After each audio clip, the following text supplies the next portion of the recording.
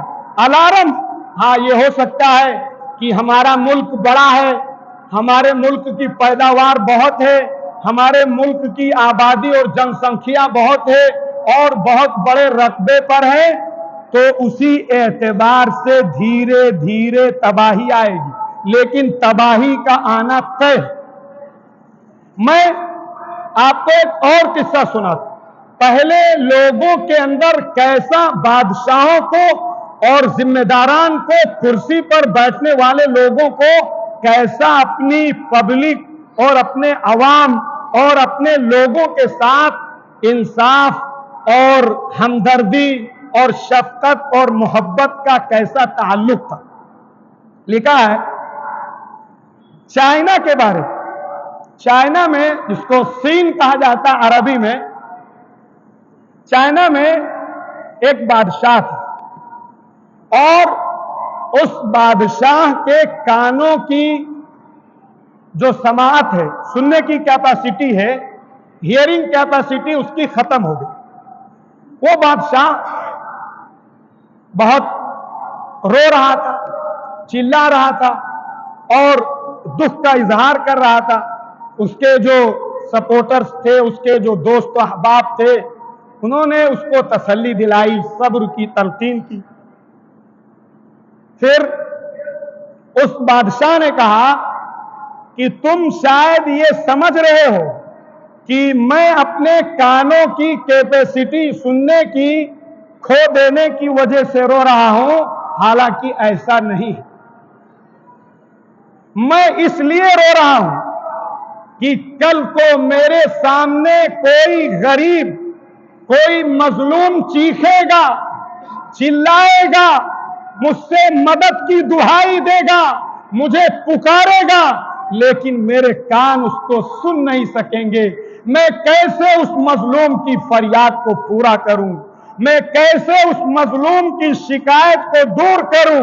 اور میں کیسے اس ظالم کو جس نے اس پر ظلم کیا ہے اس کو سزا دوں؟ میں اس کے لیے رو رہا ہوں۔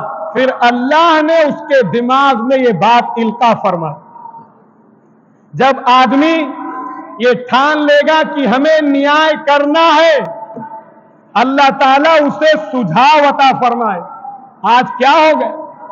کیا ہو گیا ہماری رولنگ پارٹی کو یا صاحب اقتدار لوگوں کو یا جو لوگ کرسی پر بیٹھے ہیں اپنے اپنے استر پہ، نیچے سے لے کے E D C, B D C سے لے کے اور اوپر کی کرسی تک، کیا ان کو مظلوموں کی آہیں ہمارے نیوز اینکر کے لوگ نہیں پہنچا رہے؟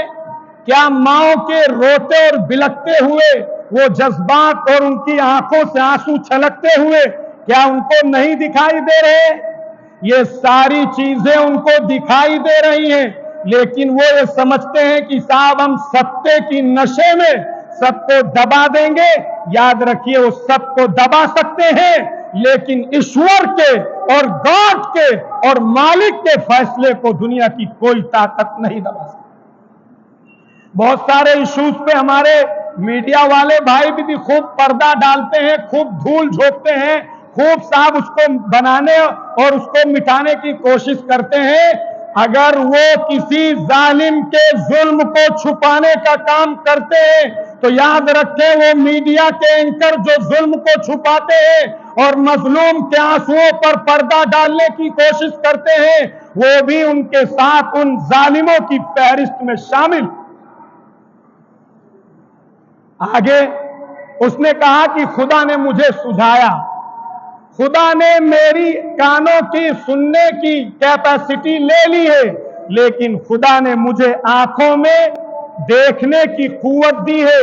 لہذا پورے کنٹری اور پورے ملک میں یہ اعلان کر دو کہ آج سے جو آدمی مظلوم ہوگا، پریشان ہوگا، دبا کچلا ہوگا، جس کے ساتھ انیائے ہوا ہوگا، جس پر ظلم اور اتیاچار ہوا ہوگا، وہ آدمی لال کپڑا پہنے گا۔ کیا کرے گا وہ؟ ارے بولو، کیا کرے گا؟ لال کپڑے پہنے گا، اور وہ صبح نکلتا تھا، شام کو نکلتا تھا، پوری جنتا کو دیکھنے کی کوشش کرتا تھا۔ جس کے پاس لال کپڑے ہوتے تھے وہ سمجھ جاتا تھا کہ یہ آدمی مظلوم ہے، اس آدمی پر ظلم ہوا ہے، اس آدمی کے ساتھ انیائے ہوا ہے، اس آدمی کو ٹارچر کیا گیا ہے، اس آدمی کے ساتھ بدسلوکی کی گئی ہے، اس آدمی کے ساتھ مس بیہیو کیا گیا ہے، اور وہ اس کو بلا کے اس کا پرابلم سالو کرتا۔ اس لیے میرے عزیز و بزرگوں دوستوں، یہ ہماری اور آپ کی ذمہ داری ہے کہ ہم اپنے طور پر اپنے آپ میں ظلم سے اپنے آپ کو بچائیں۔ ظلم جو ہوگا، جو آدمی ظالم ہوگا یا ظالم نہیں ہوگا، جیسا کہ میں نے بتایا کہ اگر آپ ظالم کی حمایت کرتے ہیں تو آپ کا بھی شمار ظالموں کے اندر ہوگا، اگر آپ ظالم کے ساتھ کھڑے ہوتے ہیں تو آپ کا بھی شمار اس کے ظلم میں داخل ہوگا، اگر آپ ظالم کا سپورٹ کرتے ہیں، اگر آپ ظالم کے حوصلہ افزائی کرتے ہیں تو آپ بھی اسی کی فہرست میں شامل ہوں گے۔ لہذا مسلمان نہ ظلم کرتا ہے اور نہ ظلم کو ہوتا ہوا دیکھتا ہے۔ یہ بھی آپ کی کوالٹی، آپ کو ظلم کے خلاف، آپ کو اتیاچار کے خلاف، آپ کو اشانتی کے خلاف، آپ کو دہشت گردی کے خلاف، آپ کو مہیلاؤں پر ظلم کے خلاف اور جو بھی ظلم کی شکلیں ہیں ان کے خلاف آپ اپنے آپ کو تیار رکھیں، اور آپ یہ بھی رکھیں اپنے دل کے اندر کہ ظالم کی حمایت کرنا یہ بھی ہمارا کام۔ آپ کہیں گے کہ ظالم کی حمایت کرنے کا کیا مطلب ہے؟ ہمارے آقا نے فرمایا تھا انصر اخاک ظالما او مظلوما، کہ مسلمان تیری یہ رسپانسبلٹی ہے کہ تو ظالم کی، اپنے بھائی کی مدد کرے، چاہے وہ ظالم ہو چاہے وہ مظلوم۔ آپ کو بھی شوق لگ گیا کہ مولانا صاحب شاید جوش میں بولتے بولتے ظالم کی بھی مدد کرنا کہہ گئے۔